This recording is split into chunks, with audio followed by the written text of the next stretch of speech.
Hello, everybody, and welcome to the 26th episode of the BadMotoGP-Show. Oh, I'm happy to welcome Jack again. After the Sepang tests, we discussed a lot, and we would like to follow this up from a Portimao test. So you enjoyed Portimao. You've been there a couple of times now. So how's the experience from inside the paddock in Portimao? Yeah, very good. Firstly, cheers for having us on again. Portimao's pretty cool place. Like not just the track, the whole area and paddock and everything around it. Really cool. It was nice being at the test. It was a little bit of a quiet test, I have to say. Like there wasn't like any kind of big changes. Obviously, like the big thing on the last day was Fabio suddenly finding a load of speed and all that sort of stuff. But no, it was an enjoyable experience anyway. A fairly quiet test, but a good one. So I've been to Portimao in 2021 for the second race, yeah, cool. where Pedro won the world championship. Mm-hmm. And I enjoyed the track. I thought they made a great place for motorcycle racing there, but the organization was so incredibly terrible. It Yeah. was really annoying because you had to go to the city to get a parking ticket, Mm-hmm. then go back to the track. And in the city, there was a huge traffic jam because of this. I don't know why they couldn't just let us in.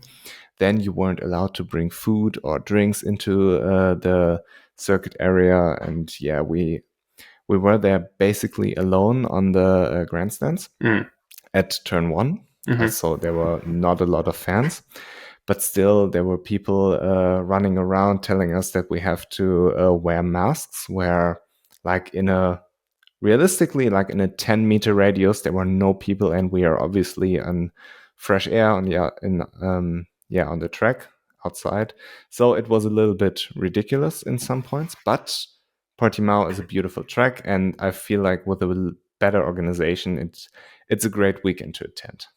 Yeah, for sure. I mean, I've never been for a race weekend to Portimao. The only actual racing I've seen at Portimao was when myself and Elliot York went for it was 2020 CEV back then when we did some commentary for that. Mm. So yeah, I can't comment on the organisation. I'm sure that obviously your experience. I imagine if you had it, some other people had it as well. But yeah, in terms of the track and everything, it's probably one of the best tracks in the world, to be honest, for like a spectacle to watch bikes go around. It's pretty impressive. Yeah. So let's jump right into it with Ducati, and let's start with Pecco. We briefly talked a little bit about the engine problems Ducati faced last season. It's weird to talk about problems because they're so dominant, Yeah. but it's still, I guess, a problem to them. So maybe give a quick summary on what was the issue with the engine, and what does Pecco now mean when he said the bike suits his style better than the previous GP 21.5? Yeah, so to summarize the problem really quickly, basically we thought that the problem was to do with corner exit and traction, and that initial like kind of roll on the throttle. We thought that maybe it was a little bit too aggressive, um, too hard hitting, and it was causing problems with the rear wheel then spinning. And pretty much once it starts spinning, they lose traction and drive all the way out the corner, and then obviously that translates to top speed as well, which has never been a problem for Ducati. But anyway, a problem in the middle of the corner. So we think that was the problem. Tardozzi then said that over the Portimao test they might have fixed the problem, but we'll come on to that. I don't, yeah, not too sure if they have fixed it or they just got a better feeling with it. In terms of Pecco saying that the bike is suited around his style, I think this is where kind of this like very soft and calm, gentle character that Pecco is. We kind of underestimate that inside he's still a motorcycle racer and he's a little bit of a demon. I think he's used his position of power in Ducati very wisely to make sure that they essentially now tailor the bike, not all the way to him, but at least like his comments are going to be looked at first more than anything else. So I think there's that element now where we've seen Pecco's been quite clever to make sure that he's got the upper hand going into the year. So in terms of how the new bike suits his style, not too sure, because to be honest, when you watch Pecco and Enea ride on the bikes, they do look quite similar. And also we hear all the time that they have a very similar kind of data to each other. They don't do too many things that are too different. we know that Pecco's pretty strong on the brakes compared to most people. So maybe it's something to do with braking performance or whatever, but I'm not too sure on that, to be honest. So Pecco said to Ducati that he wanted more of an evolution and not a revolution on the GP 21.5 he was riding. And I guess he got his wish because there weren't a lot of components to test. It was just basically what I've heard, that things were brought to the track which already are proven to be working and which are more of an evolution, because he doesn't like to test a lot of things. He just wants to get to grips with the new bike, I guess, right? Yeah, pretty much. I mean, I think the big example of that was obviously last year when Pecco's head essentially got fried because he was just trying too many different combinations of parts and, changing the bike all the time, which is incidentally what's kind of happening with Mark at the minute, although not to the same degree. Yeah, so I think like any sort of stability you can give Pecco is always going to help him, which I think is like the whole point about, it's intertwined to everything, bike development, his teammate, all this sort of stuff. He was quite happy having Jack as a teammate, and then all of a sudden he's got Anea, who's going to be a different kettle of fish, and it's just whether it's going to upset him or not. But as we've seen, they've kept a lot of stability around him throughout the preseason, not changed the bike too much, just small tweaks to make it better. And I mean, this is the first time he's going to come into a season where he's ready to win the opening race. He's never had that, so it's pretty ominous, to be honest, the form that he's in already. Yeah, I guess with Enea, there's a lot of conflict potential, but I don't feel like it's there yet, because Pecco is the clear number one, literally. Yeah, And Enea has to prove that he's the real championship contender. And I feel like after a couple of races, maybe there's a shift of power. But honestly, with the sprint races, I don't think that they're suiting Enea's style. I think they're suiting Pecco's style more. So this would be an advantage to Pecco. And right now, if he can keep his head in the right place and take a third place when he needs to, take a fifth place when he needs to, and not crash in like he did in Qatar or like he did in Le Mans in P2, as long as he keeps his head in the right place, I feel like there's nobody who can beat him, and therefore there's no real conflict potential there. Yeah, there's definitely that sort of thing.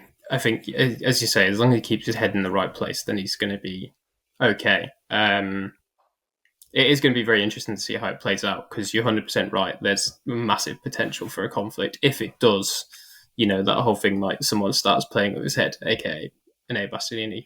I got to say, I do think at some point there's going to be some tensions that quickly arise, because I just don't see any way that these two, who are both so good and both have kind of different ways of doing it, I don't see how there's not going to be any tension at some point, particularly when they're fighting for race wins. And as we get later into the season, if they're both still in a championship hunt, then it's just going to happen, I think. But yeah, the sprint race thing is quite interesting as well, because obviously, as you say, you think it's probably going to suit Pecco a bit more than Anea. We know what Anea's like late in the race. He comes on really strong.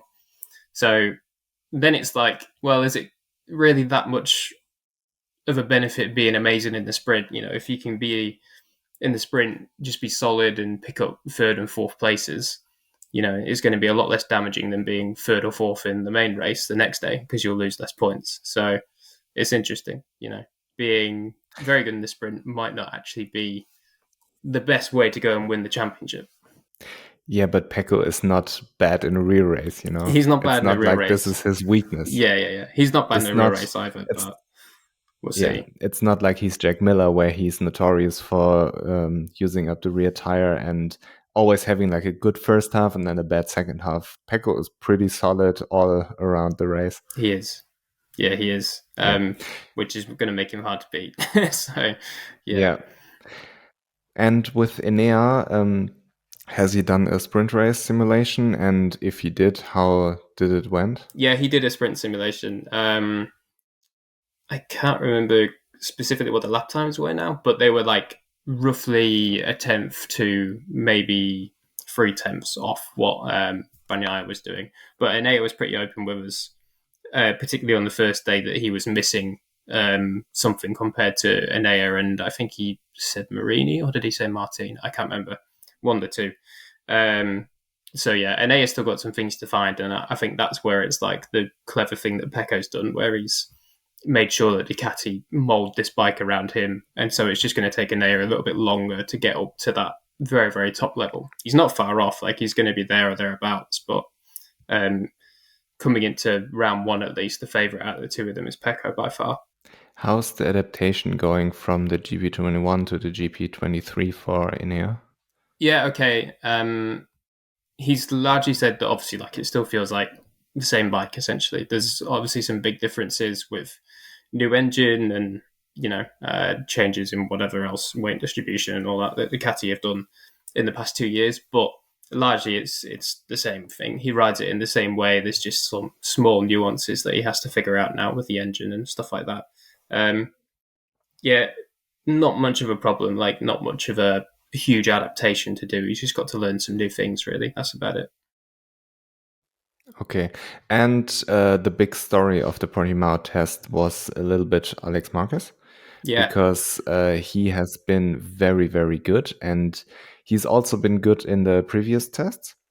But when you look at his results over the last years in Portimao, he's always been good at the track. He put a shitbox of a Honda in the top 6 or top 5 last year, I yeah. believe. And is it a case of Alex Marquez is now a real contender where he's on a bike? Or is it just, contender for podiums, contender maybe for victory like Inea did last year? Or is it a case of he's just good around Portimao and has a lot to learn on a track which isn't his favorite track? I think it's definitely more of a case that he's just a good rider in general. It's not just a Portimao thing. Obviously, you say about Portimao, I think it was probably his best performance last year, wasn't it? That race in Portimao, where I think he crossed the line just behind Mark. Yeah, like he actually looks pretty solid. I mean, well, this is stupid to say he looks pretty solid. He's a two-time world champion, and we all know he's pretty good.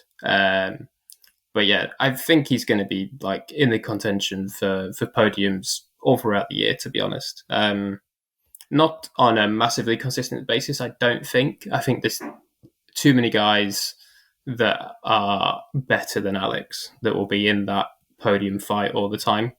But for sure, Alex will turn up to races and he'll be, maybe the second best or third best Ducati out there. And if you're second or third best Ducati, it means you're pretty much going to be roughly fighting for the podium. So, yeah, he'll be good. He'll pick up a handful of podiums this year for sure. I think if he doesn't, he'll be disappointed. Not just himself, but the team and Ducati as well, because I think they expect it from him, even though obviously like they're being quite tight-lipped about expectations of his first year on the bike. But they signed him for a reason, and he's there to replace Enea Bastianini, and Bastianini won 4 races last year, so they're going to expect some sort of silverware this year at least.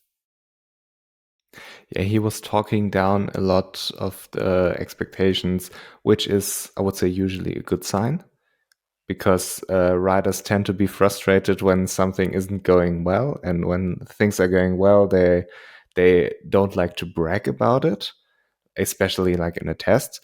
But when you see somebody like Alex Marquez playing down all the expectation, I would say it's usually a good sign.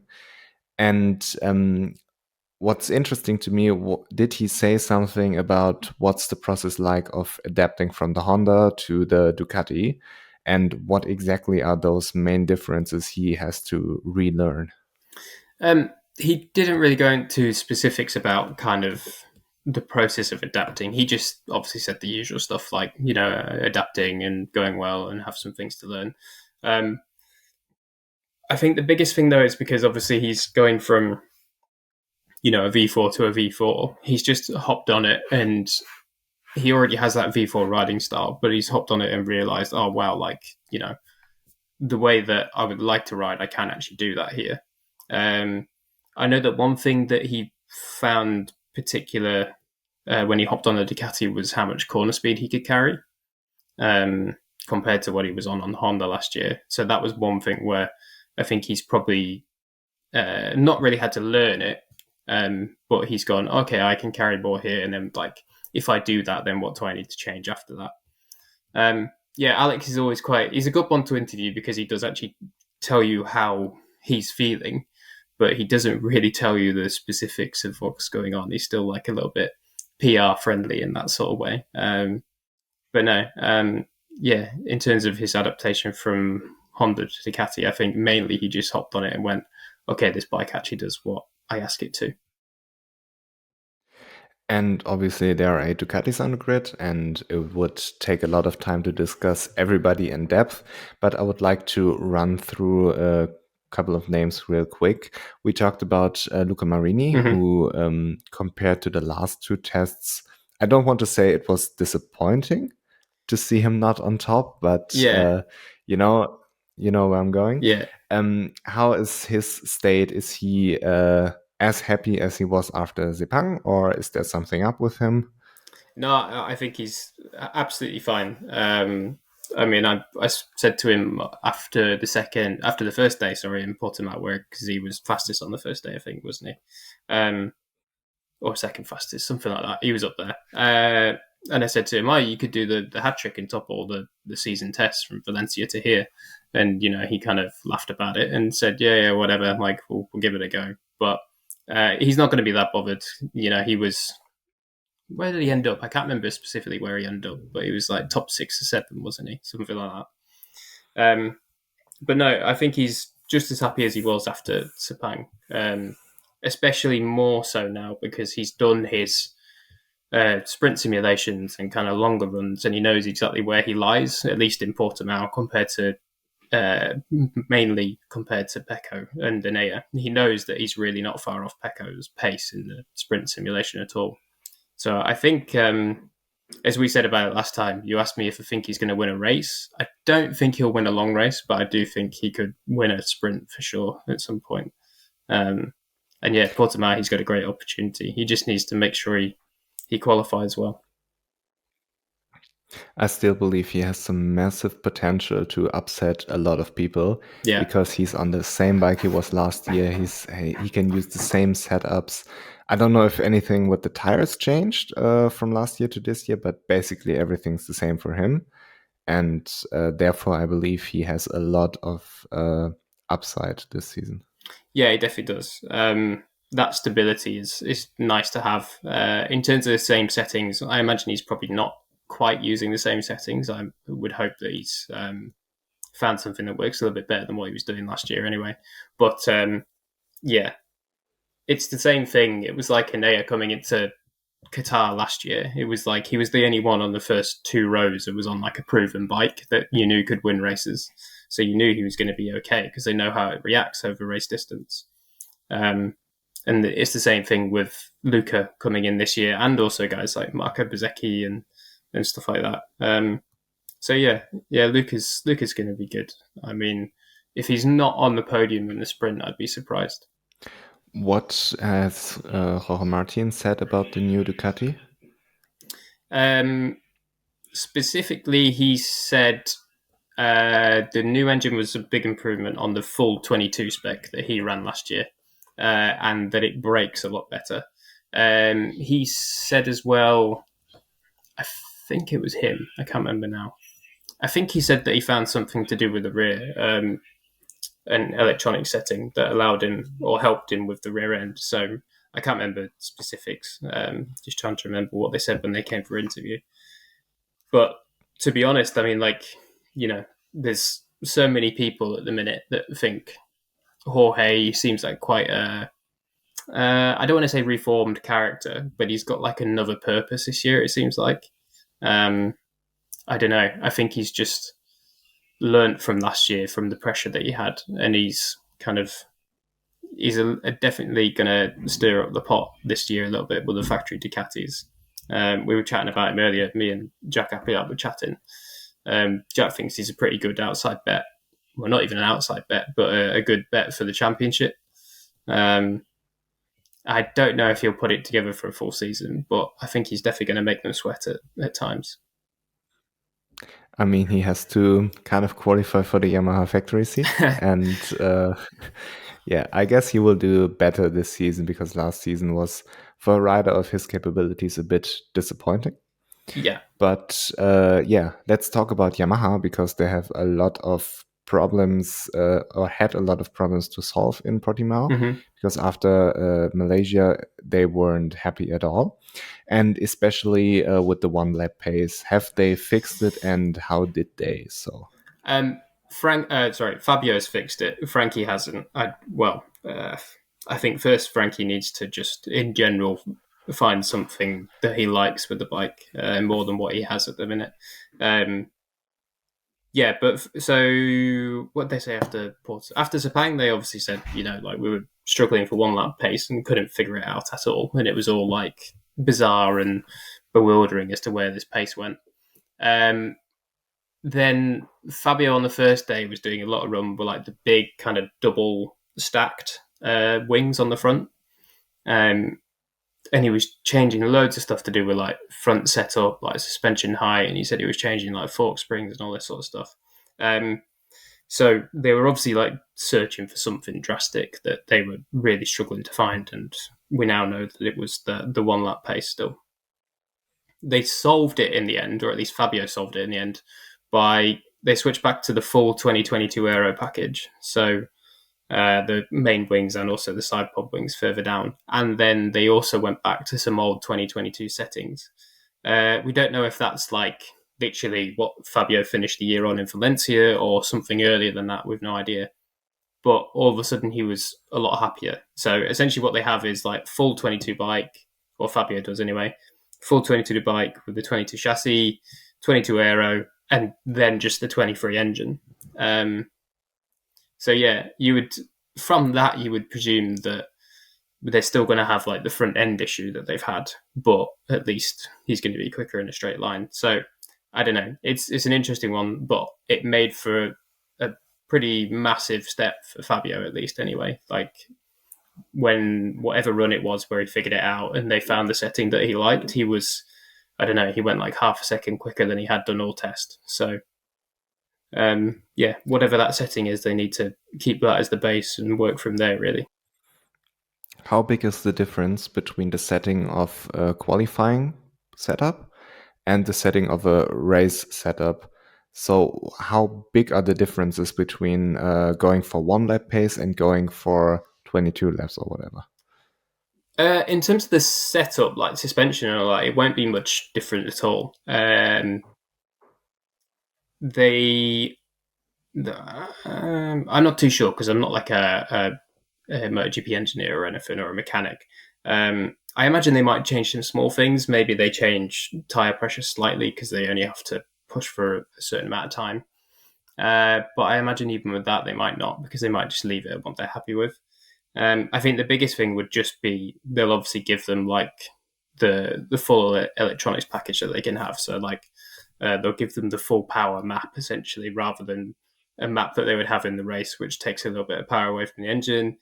They'll probably allow them a little more slip at the rear wheel because there's like a certain amount of spin that you can have for optimal traction out of the corner. So yeah, it would just be largely electronic changes compared to the race rather than physical ones like setup or suspension height and stuff like that. Okay, so basically, when Fabio is happy with the one lap pace, we can assume he will be happy with the race pace. I mean, he was already happy with his race pace pretty much. He said after Sepang that their pace on old tires was like not so bad, and his pace actually was pretty good. Like even though he was doing slower lap times in Sepang, his best lap times were done on tires that were like kind of 13, 14 laps old. Um, and yeah, he confirmed that again here in Portimao. He said after the first day that his pace felt okay, and then when he did his sprint simulation, actually, which was quite a good tell for the fact that they'd made a step with one lap pace anyway, because the sprint sim and the one lap pace is only about half a second difference. His sprint simulation was pretty close to what Pecco's was, so um, yeah, I think now that Fabio has that one lap pace sorted and unlocked, at least here in Portimao anyway, we'll see how he goes at other tracks in the first half of the year. Yeah, they're going to have to watch out for him pretty closely because he's going to be there. With the aero, it's a little bit strange to me because when you bring all the 23 parts, to a track and nothing seems to work, it feels like there's a problem going on, you know? And they had, both Yamahas had a pretty bad Sepang test from the times perspective. And Fabio obviously made a huge step in Portimao. So is this just a case of the Yamaha not developing, except for the engine? Or is it a case of Frankie couldn't translate what he found in Malaysia compared to Quattararo to Portimao? Where would you sort this? I don't think it's a case of Yamaha not developing. Maybe it's a case of that they've obviously developed, but they've not found the kind of smoking gun that they want. They haven't found the key to the next step. I think your Frankie thing is in Sepang, obviously, like Fabio couldn't find his 1 lap pace. So what you were seeing there was their relative like kind of free practice, race simulation times essentially, which usually Frankie in the race can do some lap times that are fairly close to what Fabio's done, but then it's throughout the race where he starts to fall off and lose the lap time compared to Fabio. So I don't think it's too much of a change. I think the big disparity from how close they were in Sepang to how big of a gap there is now in after Portimao, I think is purely just because Fabio's figured out how to do 1 lap pace again. Yeah, it's interesting. The thing with the aero is obviously like, how many different aeros did they bring? They were at 1, 2. They had like 4 different variations of new aero. So it's not like they're not giving it a go. They definitely are giving it a go. Maybe they don't quite have the know-how of teams like Ducati and Aprilia in terms of aero. But it's kind of not much of an excuse, you know, like they just need to catch up and figure it out. Like they're starting behind, you know, a couple of years in terms of the aero development game compared to Ducati and Aprilia, but they just need to figure it out. I think more of it is because the Yamaha works in a very different way to how the Ducati and all the V4s do, that kind of the aero style that works for them maybe just doesn't work so well for the Yamaha. And then that's what you're finding now with, you know, them trying higher downforce aeros and, you know, they're not sure on them if they're a step better or not, or if they're causing problems. So, yeah, it's interesting, really. I don't think it's a case that Yamaha just aren't developing. I think they're just trying to go with what they see from other manufacturers, and maybe it doesn't work for their bike. Maybe I phrased it a little bit more, let's say, aggressive towards Yamaha, because obviously they are developing. Obviously, they just pulled my headphones out. I'm sorry. Obviously, they are developing, and obviously, they brought a lot of different parts to the track, but none of them seemed to work except for the engine. And they went back to the 22 bike. So in the background, they are developing, but what ends up being used in a race is basically the same as last year. So I also feel like Yamaha's situation looks a lot worse because there are 8 Ducatis on the grid. Mm-hmm. If there were just 4 Ducatis, I feel like they would have a lot less problems. And with the aero thing, it's pretty strange to me when they have those 23 aero packages where they have like the KTM style aero where there are those big squares, and they have the aero which seemed to work good for Kerr Crutchlow in Sepang, which was like the more flat aero. And do you have an understanding on what exactly those aero packages didn't bring to the bike, and therefore Yamaha is using the old aero? And what's like the weakness of the new aero? We don't know the specifics of what they liked and disliked, really. We know that obviously, like the big KTM style one is obviously going to add a lot more downforce. And one problem that's going to give for them is in the corners. It's going to make the front feel a little bit heavier and a little bit more pressured, but it's also going to change how heavy the bike feels and change of direction. And the Yamaha already with the way that the inline four works is a little bit more stable on change of direction. It's a little bit heavier to move over side to side. So maybe that's where like you come to a track like Portimao, where it's a lot of like short, sharp direction changes, and all of a sudden you find that it's not helping the bike; it's hindering. Um, uh, so that could be one thing with the big area that they didn't like. Um, the other thing, so you say about the Crutchlow one with like the kind of two just flat panes sticking out. It's going to create a little bit less downforce, obviously. I don't know if it would create less downforce than the 22 aero, but I don't know. I'm not an aerodynamicist, so no idea. But in terms of what the benefits of that and the negatives of that one are compared to the 22, really, we don't really know too much. They're pretty tight-lipped on how it helps and how it doesn't help. So, yeah, in terms of that, I can't answer that one. Sorry. So nothing changed since Malaysia with Yamaha and their willingness to speak to the media about their problems. In terms of the specifics, no. We know the general problems, but not what they actually feel on the bike. So one big headline was the "You phrased it" the Corsa spoiler, the Opel yeah. Corsa spoiler on Twitter, and I kind of took inspiration from that for a meme. So first of all, thank you very much. I thought it was hilarious. You're welcome. And I hope you aren't too mad at me for stealing it. Not at all. Yeah, but what's up with the Corsa spoiler anyways? Because it looked ridiculous and they didn't want, or they said they don't want to use it for the season, but what was the purpose of it? And yeah, what's the reason behind using it?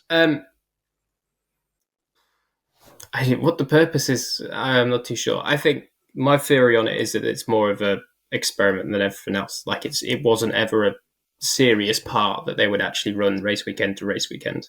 We know that Yamaha occasionally have this tendency to really struggle with rear grip, particularly when track conditions are low grip. It's actually something I didn't ask in Portimao. I was going to ask the riders if there was good grip out there or not.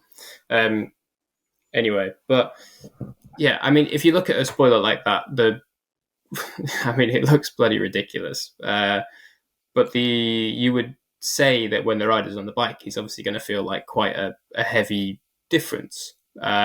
We did ask Fabio that, and he said actually like it wasn't that bad. Like he could feel it, but whatever, it wasn't a huge change.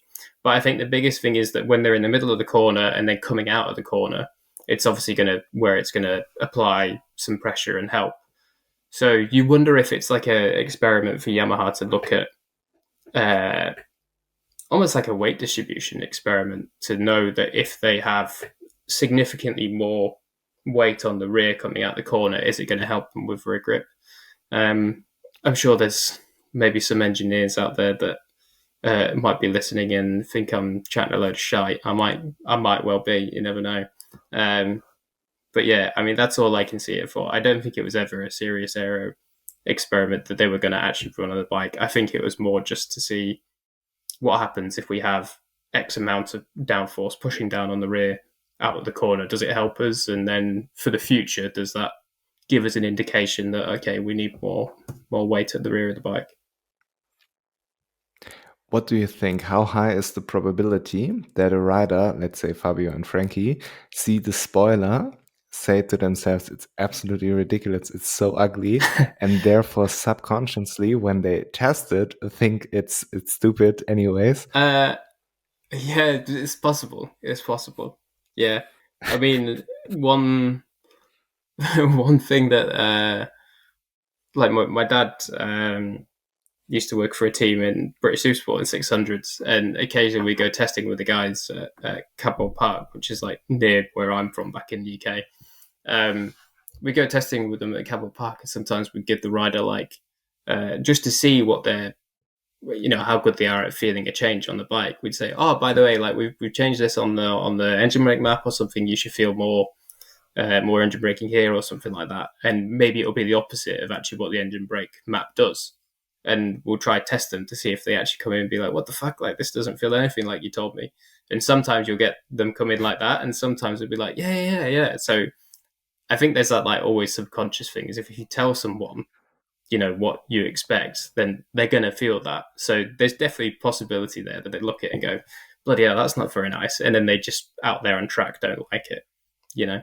But I think in reality, particularly with Fabio and Frankie at the level they're at, I think if they feel it's better for the bike and they can go faster with it, then I don't think they really give much of a crap about what it looks like. They'll have it.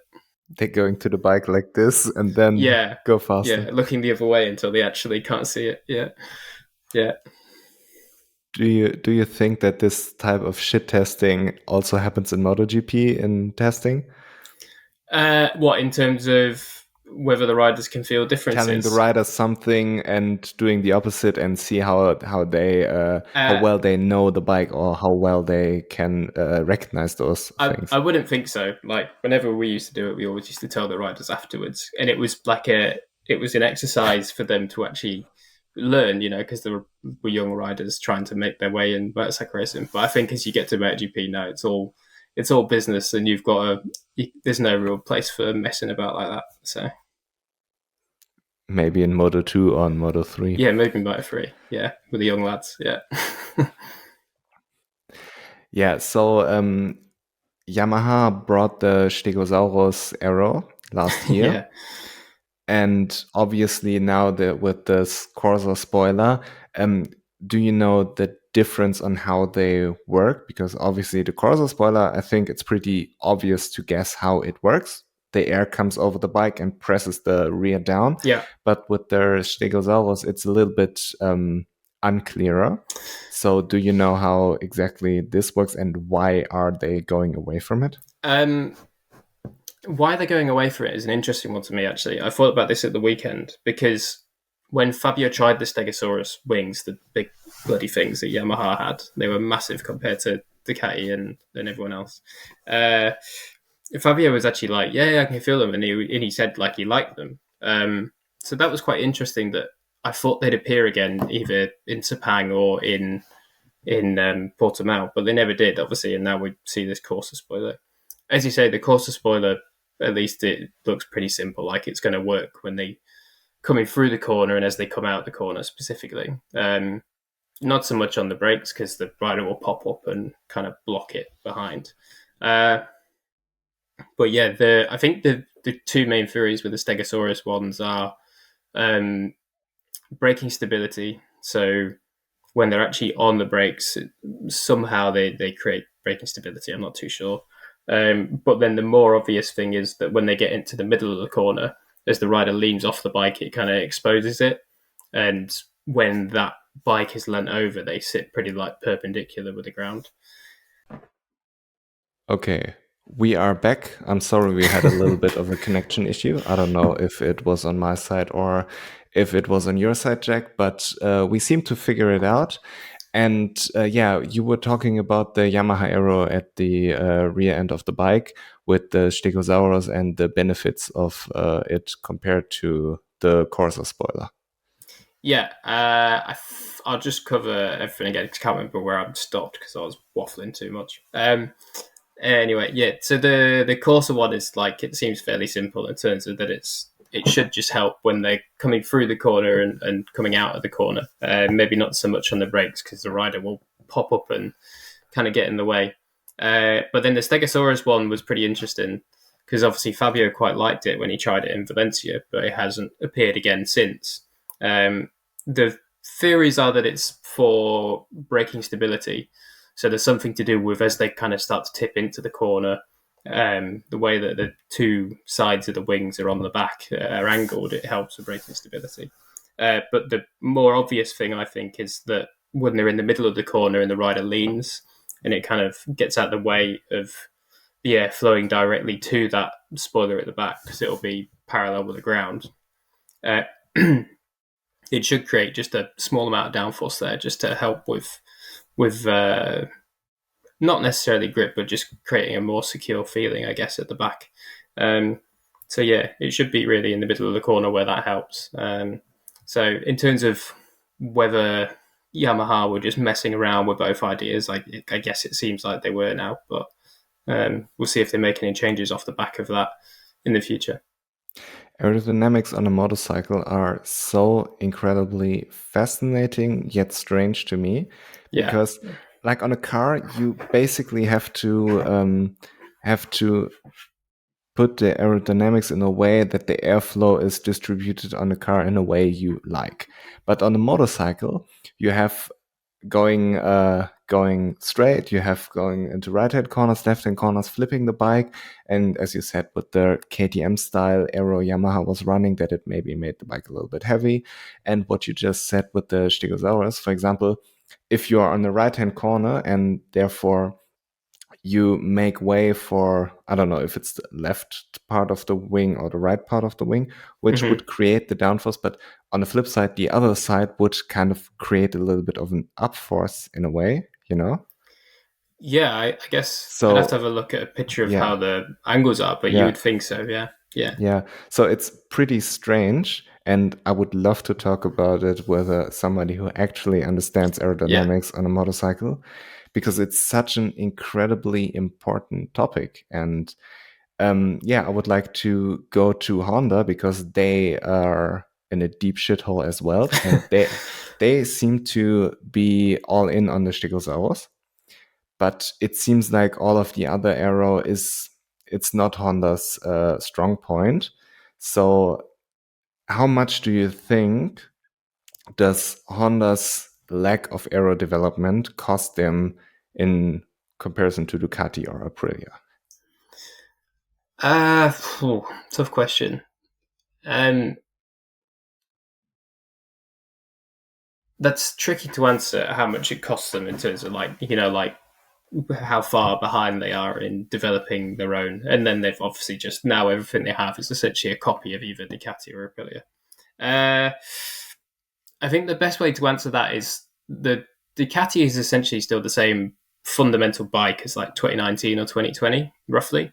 The chassis is the same, the engine is still the same firing order. Of course, it's had tweaks now and all that every year to make it smoother and better power and all that sort of stuff. But the bike is essentially the same.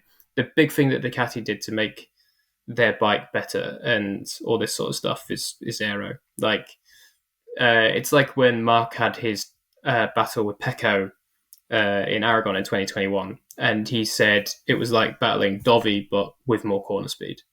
That's essentially like what the Ducati is now. It's essentially the same bike as Dovi rode in 2019 and 2020 until he left Ducati. Um, but yeah, it just turns better. Um, it has more grip in the middle of the corner. They can be more gentle and more stable with the throttle in the middle of the corner because it doesn't slide anymore. It has better traction. The engine's less aggressive. So really, in terms of like the fundamentals of the bike, it's their big improvement in the last couple of years has come from aero. So I think that's the best way to answer that. You know, Ducati have taken a V4 so far in terms of the characteristics they want, and now they're just forcing it to work with all the aero stuff. And Honda obviously isn't competitive right now. And Honda hasn't been competitive for a long, long time, except Marc Marquez.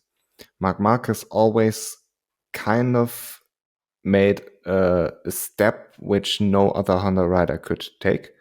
And Marc Marquez was always able to, let's say, put half a second on every other Honda rider because he was so damn fast.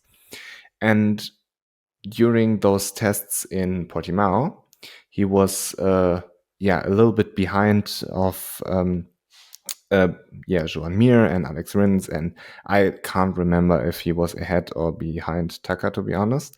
But but it would seem like a bad thing if the number one rider who's been there for 10 years is behind two guys who just came over from Suzuki. And I don't like to put too much into a testing session because at the end of the day, it's just testing and not racing. And I still believe that Marc Marquez will be the best Honda at almost every track.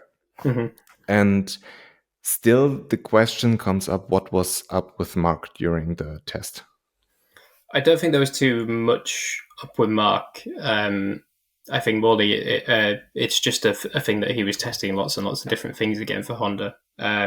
He said after the first day in his interview that it was like essentially his first 2 days in Sepang where he was just trying lots of different setups and variations of the same bike. So he was never allowed to really kind of just stick with a bike and go and go and go and develop. So I think the first day you can at least put down to all of that. The second day was much less complicated for Mark again. Like they kind of, he had his two bikes and he just worked on things. They were still trying quite a few different things, like different aero and such like that, and very different geometry setups. But it was much more that they had just allowed him to go for it. I think in the end, I actually just got the page up. He did actually finish behind Joanne in the end, but they're essentially the same time. They were about 100th off each other. So it's interesting. As you say, Mark is usually head and shoulders above the rest in terms of outright lap time, and then always in the races, he's far ahead of them.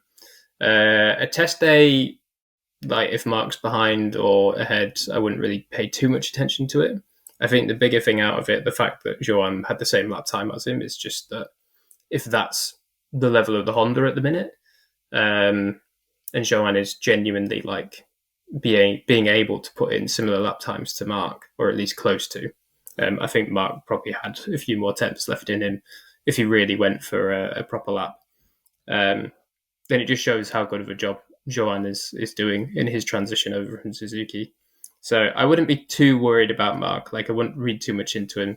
I know obviously he's not the same rider as he was before. And I think everyone kind of wonders what's going to happen with Mark in the next few years. Is he going to slowly kind of dwindle down, or is he going to still be this ridiculous rider as he always has been? So yeah, I wouldn't pay too much attention, but it's definitely worth noting that Joan was similar pace to it. After Malaysia, you said that Joan Mir came from the Suzuki to the Honda and said everything was different. Yeah. And Alex Rins basically said, I can ride the same way and I just have to adjust a few things with the setup. But how did this narrative change or stay the same during the Portimao test? I was actually speaking to Simon about this on second day. I can't remember. One of the days at the Portimao test. Because when Alex and Joan, it must be the second day, when Alex and Joan came for their first interview at the end of the first day, it was like the same narrative again. Like Joan had a really difficult day on the first day, said that like he really struggled with the feeling of the bike and all these sorts of problems. But then Alex came in and like he was kind of happy and, said it was like his best day on the bike yet and was able to ride really well. And his lap time that day was okay, I think. So yeah, it's really weird. Like they obviously for both of them, everything has changed. That's just the fact. Like they've gone from an inline four to a V4. But yeah, it's just two completely different ways to go about it. It's so strange, honestly. I can't quite wrap my head around it. And I said to Simon about it, and he didn't really know what to make of it either, because it's just you'd expect them to be identical and say that they had to change the style and all this sort of stuff. And Alex is literally like, yeah, no, I can ride similar way, just change some small things, and that's it. So yeah, very odd. I'm very intrigued to see how it plays out between those two this year. It's strange to me too, because before the season, and we talked about it after Malaysia, my opinion on it would be that Joan Mir, who's like naturally a more aggressive rider, we talked about his Moto 2 days, and we talked about the way he has to kind of tame his riding, or had to tame his riding style to suit the Suzuki. Mm-hmm. That this more aggressive style, in my opinion, I thought would suit the Honda more than Alex Rins' super smooth style. So, but you said that nowadays the smooth riding style is important to manage the rear tire. And therefore, it's still strange to me that Alex Rins is the one who's feeling, like, let's say, more at home than Joan Mir. But what do you make of it, like in terms of the season? Is Alex Rins more competitive because he's happier right now? Or is Joan Mir more competitive over the season because he will eventually adapt to the Honda better as soon as he got onto grips with the bike, you know? Yeah, tricky question. You would naturally think that once Joan gets to a point with a bike that he's quite happy, he's going to have a higher ceiling than Alex. But people underestimate Alex a lot. He's an incredible rider. Like, genuinely, so many people underestimate him. And I think I do a little bit at times as well. I don't know. Like, I'm honestly really intrigued to see over the full season who comes out on top between those two. In my, I'm Go on. sorry. No, No, I'm go on. sorry. I didn't want to interrupt you. I thought he was finished. No, go on. On you go. Okay. In my opinion, Alex Rins is the better rider. Just he has this habit of crashing too much, while Joan Mir, I said once that Joan Mir, if he would work in a normal job, he would be an insurance salesman because he's like pretty average, but he's consistently like, if Joan Mir was a position, he would be P6. It's not bad, but it's not like glorious, you know? Yeah. But he has the world titles. He has a Moto3 world title. He has a MotoGP world title.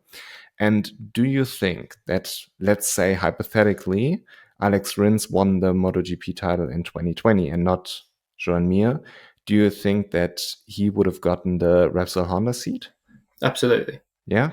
So Yeah. you think it's just because of the world title and not because the rider is better? I think having that world title just naturally it just gives a rider more standing. Obviously, they're a world champion in MotoGP. Like, you can't get a more prestigious title than that. Yeah, I think absolutely, and I think for a number of reasons. One, because he would have had that title as world champion. Sorry. Two, Alex really in the last 2 seasons has got the better of Joan, hasn't he? Like, obviously, Joan last year had a crash and was out for a while, but also like the amount of times where, like, for sure on the Suzuki, Joan got out qualified by Alex far more than Joan out qualified Alex. And even in races, like if you think to the early part of 2022, I think for the first 3 races, I think Alex beat him when they were both riding really well, and the Suzuki was performing well. Yeah, it's a bit of a parallel universe question, isn't it? But I think that if he had won that world title in 2020 instead of Joan, I think Rins for sure would have got the Repsol Honda seat. To me, at the beginning of last season, Alex Rins was a clear favorite for the title. Obviously, before Jerez, the big news came out that Suzuki will withdraw, and it messed up both riders' seasons. You know, Joan Mir started to crash like 4 times in a row, which was very, very unusual for him. Yeah. Alex Rins kind of lost his way where he was at the beginning of the season, super, super strong, and then it felt like once he settled in, once he knew what his future is going to be like, then he started to be good again. And with Alex, I believe if you take out the crashing, he's the better rider. But obviously, crashing is a part of racing. And it will be interesting to see how he adapts on Honda, because I remember Mark saying once you have to test the limit of the Honda to know the limit of the Honda, and therefore you have to crash a lot. But yeah, it's going to be very interesting on how different the approaches of these two, or let's say the characteristics of these two, which is a little bit odd. I would expect a rider like Joan, who's more aggressive on a bike, to be the one who crashes more. Mm-hmm. But Joan is very consistent, if not his job is in danger, you know, like last year, which, as I said, was a bit of a strange period of time during the beginning/middle of the season. And Alex Rins, who's like the more smoother rider, tended to crash a lot. But as soon as Suzuki gave him the bike, which he wanted with more horsepower, he didn't have to override the bike anymore, and suddenly stopped crashing, you know? And yeah, that's like, it's a weird combination of the riding styles and those habits, let's say. Yeah. But I still believe that Alex Rins is the better rider at the end of the day. Yeah, it's tricky. I mean, personally, I think that Joan has a higher ceiling. Like, he can reach a higher level. Whether that's like a general bias thing from the fact that Joanne is the world champion and Alex is not, like, and that comes back to your point about who would have got the ride. Maybe it is, but I don't know. It's just tricky. It's so tricky to figure out. And as I say, like, I can't. If you ask me now who I think is going to finish higher in the standings at the end of the year, I'd probably say Joanne, but I really wouldn't be surprised if Alex finishes higher. It would be nice to see him on the exactly the same bike, because I remember Alex Rins saying that it's not the same bike. Not quite. Yeah, there's a couple of differences with the chassis, but Yeah. I imagine hopefully soon they will have the same chassis. Yeah. Yeah. And I would disagree with you on the point that Joan Mir has the highest ceiling, because I feel like Alex Rins has a higher ceiling, but he always has a lower floor. With Mm-hmm. him, you get either like those incredible performances in Valencia, you get those races in Aragon or Yeah. in Phillip Island or in Austin, where he beat Valentino Rossi. You know, you get these rarely from Joan Mir. One Mm-hmm. time was in Valencia where he won, Yeah. but his floor is a lot higher, where you don't see him usually crashing out 5 to 6 times in 10 races. You know, he Yeah. always gets the points home. So in this case, I would disagree, because I feel like Joan Mir is like more consistent, but not as fast. But Alex Rins is super fast, but needs to get his consistency right. And if things aren't going as well, I feel like Joan Mir is the one who gets more out of it, you know? Yeah. Yeah. Yeah. No, I mean, I largely agree with everything, but yeah, just interesting in it. It's just that small difference that we both think, oh no, I think Alex is going to be Yeah. better or has better, and I think Joanne. It's, as I say, like between those two, it's an extremely close matchup. I Yeah. imagine that like everyone out there is the same as me and you. Kind of, they either think one or the other, and it's very close between the two of them. Yeah. A lot of if, buts, and maybes. Exactly. Yeah. But there was a interesting story today. You reposted it on Twitter. Yeah. And everybody who doesn't know, you can check out Speed Week. They reported on Kalex building a chassis for Honda. Mm. And I've been a MotoGP fan for a while now. And at a certain age, let's say 15, 16, I started reading news about MotoGP.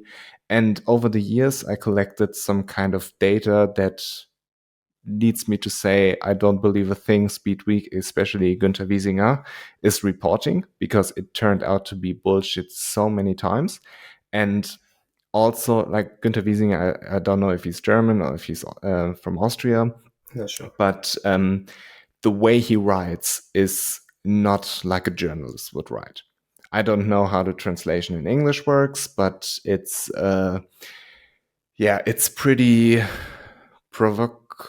provocating. Provocative. Yeah, provocative. That's the word.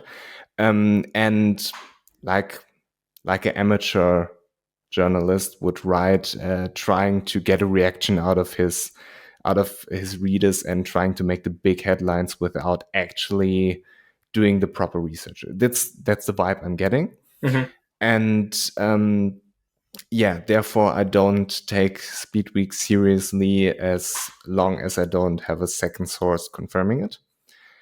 But it's still a great topic to discuss. And It is. since you reposted it, I wanted to ask you what's maybe you're the second source. No, what's the deal behind the whole story that Honda says goes to Kalex and says, "Hey, I would Yeah. like you to develop a chassis for me." I'll say about Speed Week actually, because I think they were the first to report that Honda was going to a Kalex swing arm, and obviously we know that all happened. So yeah, I'm sure they've got things right and wrong in the past, like everyone. What I've heard, I'm sorry to interrupt you. What No, I've go on. heard that they have good connections to Red Bull, and Right. everything they report on Red Bull related topics is Uh-huh. pretty accurate, because they Mm-hmm. have a lot of inside information. But as I said, there were a lot of stories over the years where Speed Week reported absolute bullshit. And I'm not saying everything they say is bullshit. Yeah, yeah, It's yeah, just that I don't believe it as long as I don't see it confirmed from a yeah.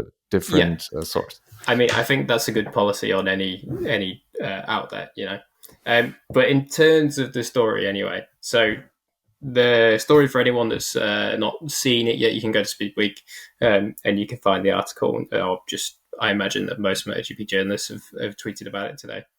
Um, so the story is that apparently there's an order in that Honda have asked Kalex to build them a MotoGP chassis. Kalex have never built a MotoGP chassis, but obviously they have years and years and years of experience dominating Moto2 building chassis and swing arms for that championship. And we obviously know that Kalex is the go-to bike in Moto2, is the benchmark.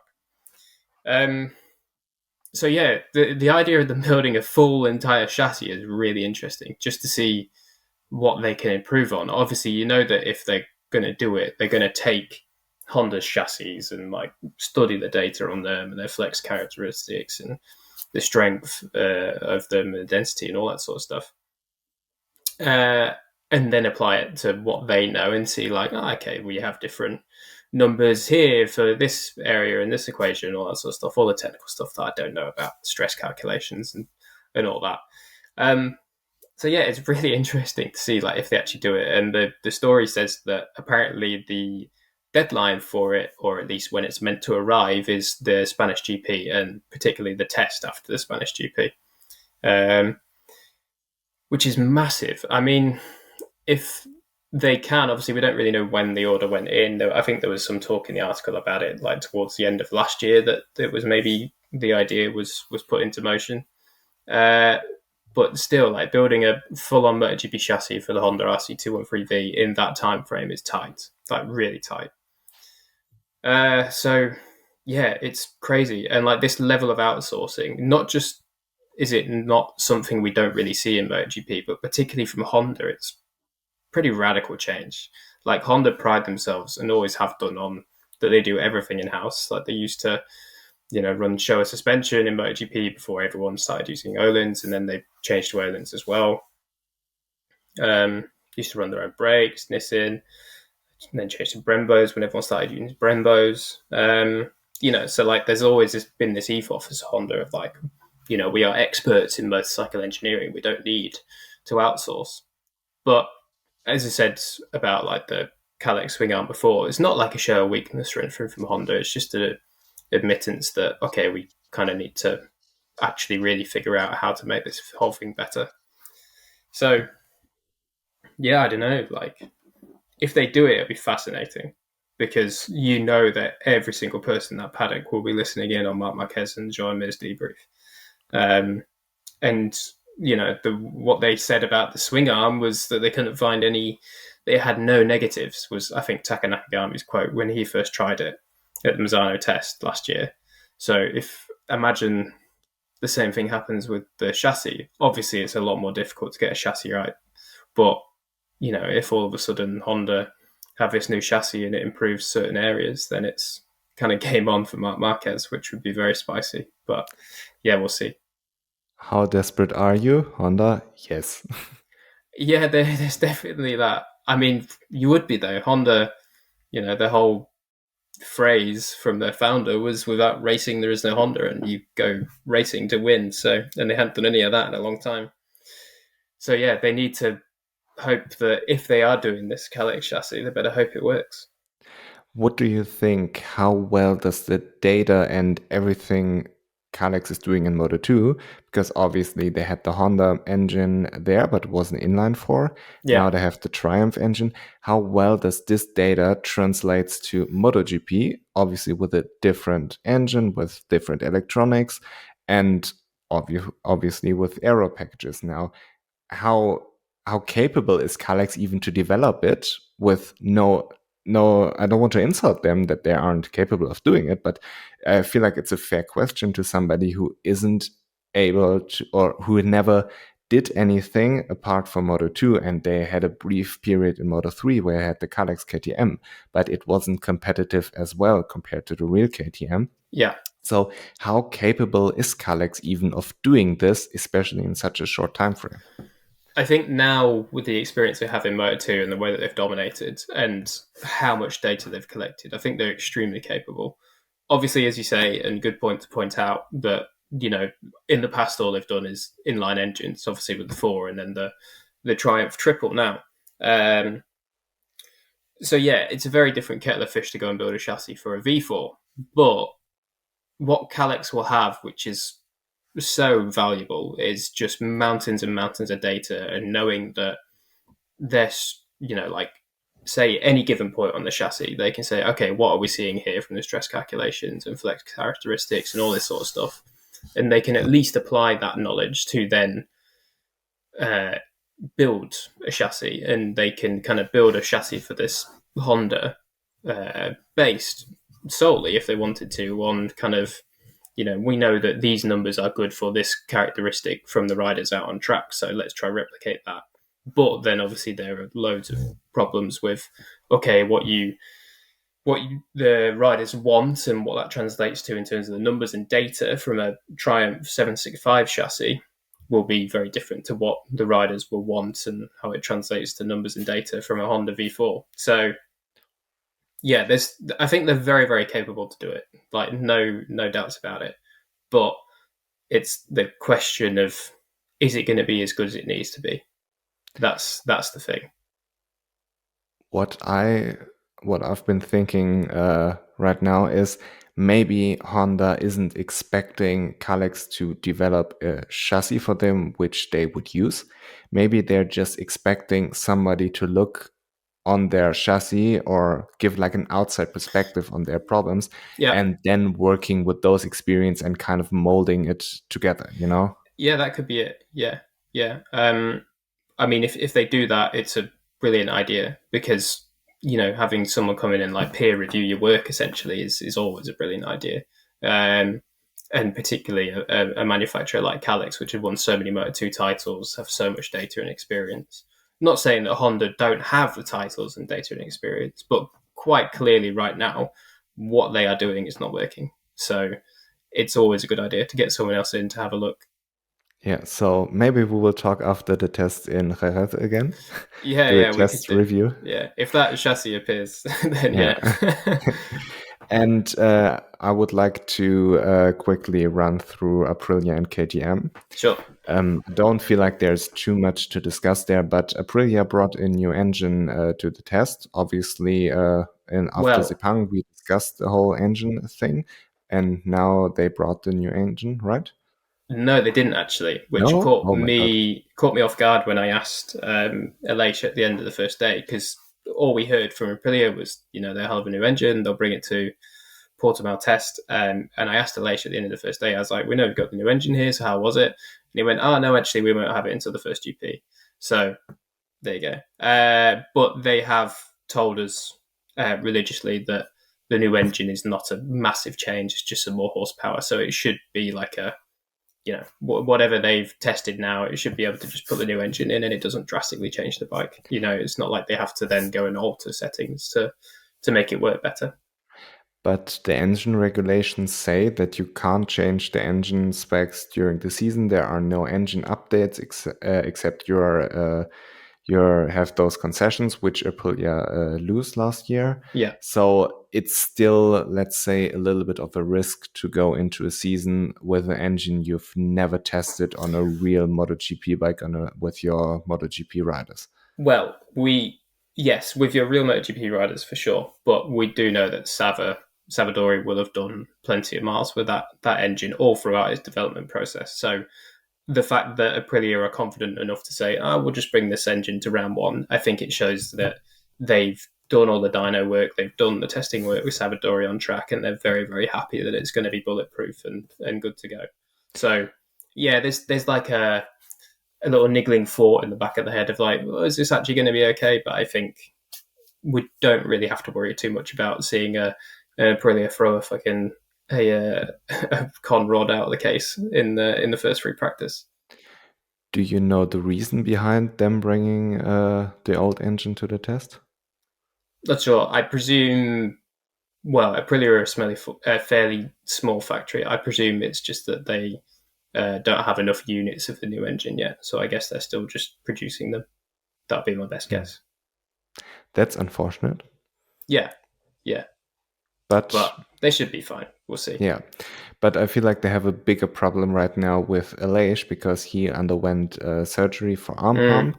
And he said that the new error will or would have been the cause for his arm pump, that it provides presumably too much downforce and too much stress on the body that his bones, or his muscles rather, can't handle it properly.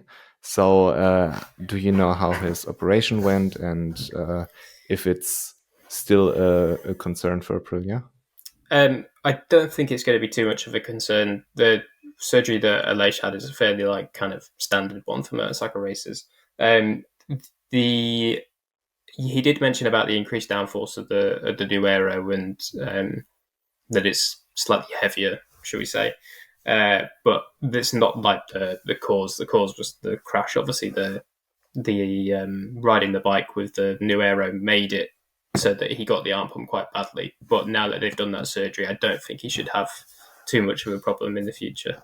But obviously the usual thing is that it is a concern that obviously he's had surgery now on his arm, and those small wounds that they've had to make to go into the fascia around the muscle on the arm, they do still have to heal. Who was it that had it last year?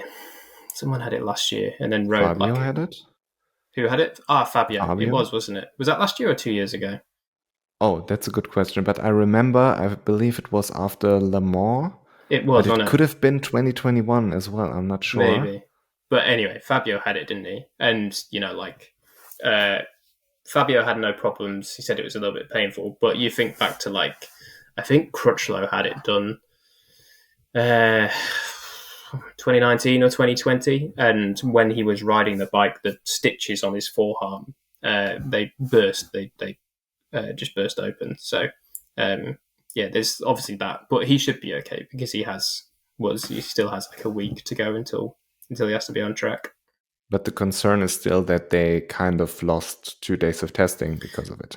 Yeah, they kind of lost 2 days of testing. Not quite like obviously he was still out on track as we know, but yeah, there were some things in the program that they couldn't do because the Lace just couldn't do the laps. So it's definitely a small concern, but I think the fact that obviously all the Aprilias were fairly quick.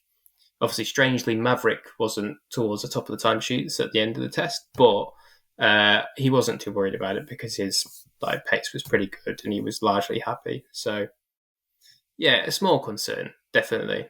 They won't be entirely happy that they still had stuff on their items list to do, but I think Aprilia are at least kind of like 90%, 95% ready to go.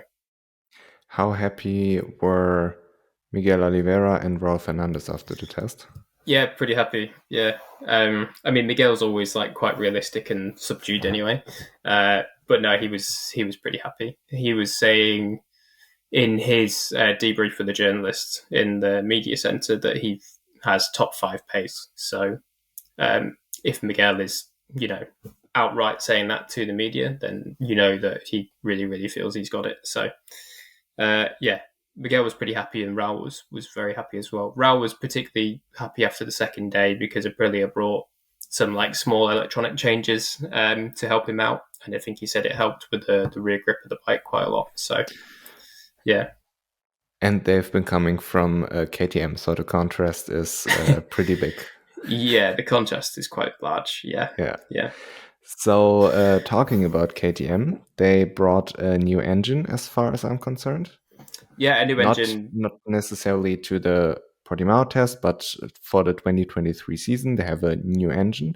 Yeah, And from my understanding, it's not like a evolution; it's a real change to the engine. yeah. And the same with the aero package. Obviously, it's much more visible. But with the engine, I've heard that it sounds completely different.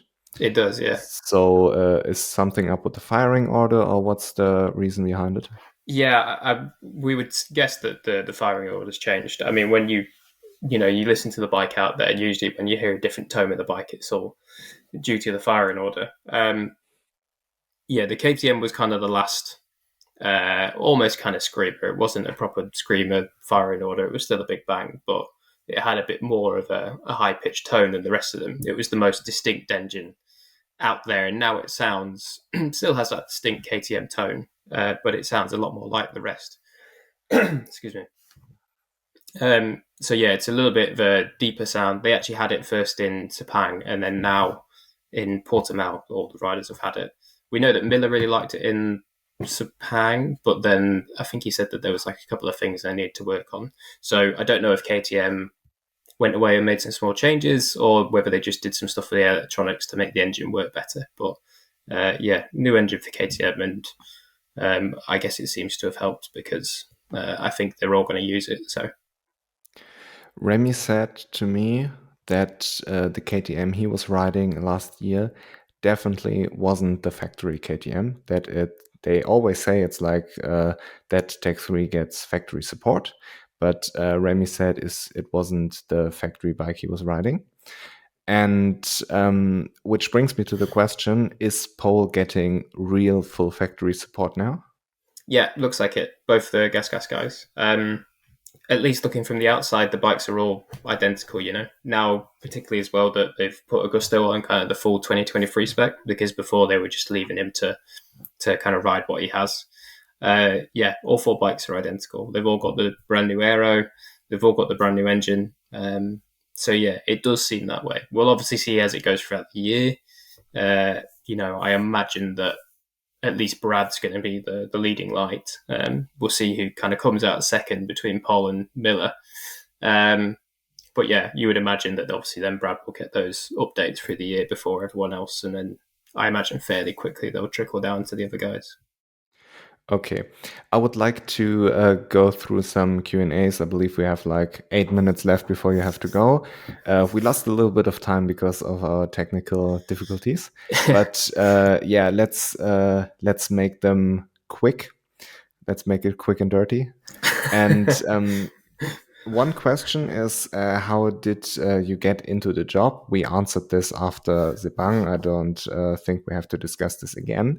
But the second part of the question is rather interesting to me, which is, what would you recommend to someone trying to work there, trying to work for Dorna / MotoGP?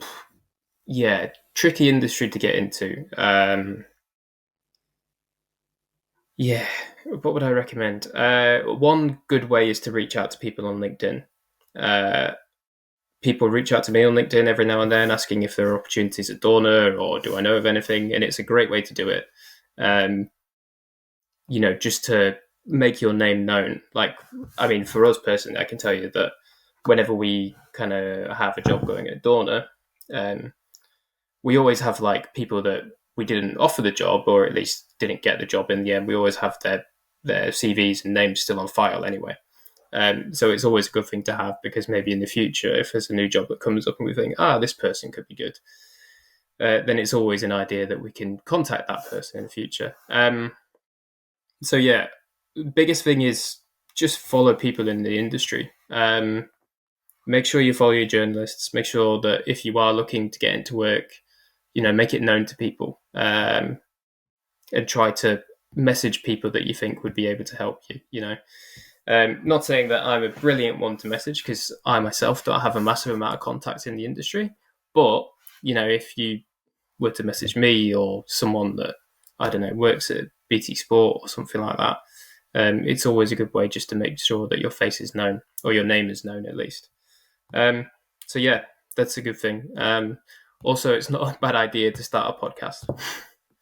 If you want visibility so that people know who you are in an industry and you enjoy talking about motorbikes and you enjoy talking about MotoGP, honestly, so many people get jobs off the back of starting podcasts now, you know, if you can pick up a little bit of a following. So not a bad idea.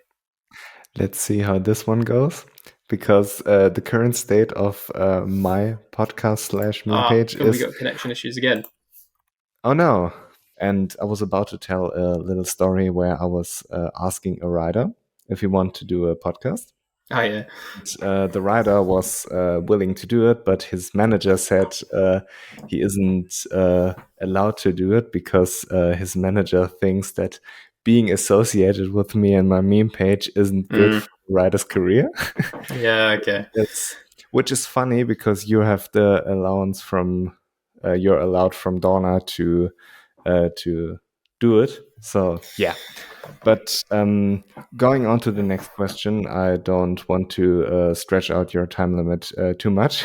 That's all right. Don't worry. But yeah, there were a lot of questions about Honda. Like, have Honda made some progress? Is Honda capable of winning? How desperate is Honda?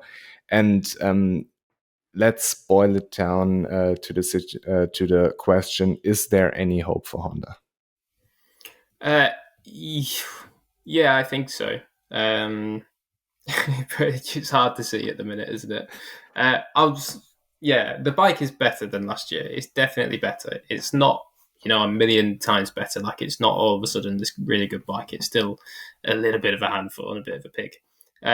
But it's definitely a little bit better. So there's kind of like hope that way that, okay, they have made a step. And I think as well, there's, if you can look at the path that Ducati have gone on in the last 10 years, I know obviously 10 years is a bloody long time frame, but there's no reason why Honda can't do the same and kind of, go from really, really struggling to all of a sudden being right at the top again. And I mean, particularly, it's an interesting thing, as we say, about the Calyx chassis. If that does happen, like whether it's they build a whole chassis for them or it's just personnel from Calyx coming in to help, if at least something positive comes out of that, then yeah, there's definitely hope. But I think the biggest hope comes from the fact that now there is no excuse in kind of Honda's rider lineup. That's the really good thing now. You have a couple of guys, well, 4 guys that know how a MotoGP bike should feel. So, yeah, I think there's definitely hope. Like the step this year and also just their rider lineup. I feel like it's still a development year for Honda, obviously, but Yeah. I believe Marquez will win in Austin. He will win in Germany. Probably, and yeah. There is a possibility where Marc Marquez goes into the or comes back from the Argentina USA races as the leader of the championship. So I don't think any hope is lost. I think Marc Marquez will pull a rabbit out of his head a couple of times during the season, but I don't think at the end of the day it will be enough to win the championship, and that's basically the only thing he wants. So yeah, exactly. Yeah. And there's another question which is very, very interesting to me. And it's what do you think the next big development of the bikes will be, like ride devices, like wings, or let's go back and let's say electronics, I don't know. It's interesting because you wonder, what can they actually do next? They're already using aerodynamics. They're already changing ride height device actively on track. Obviously not electronically, but pushing buttons to do it. I don't know. Like, there's so many things in motorcycle racing that they're not allowed to do. Like, same as in F1 now. Like, they're not allowed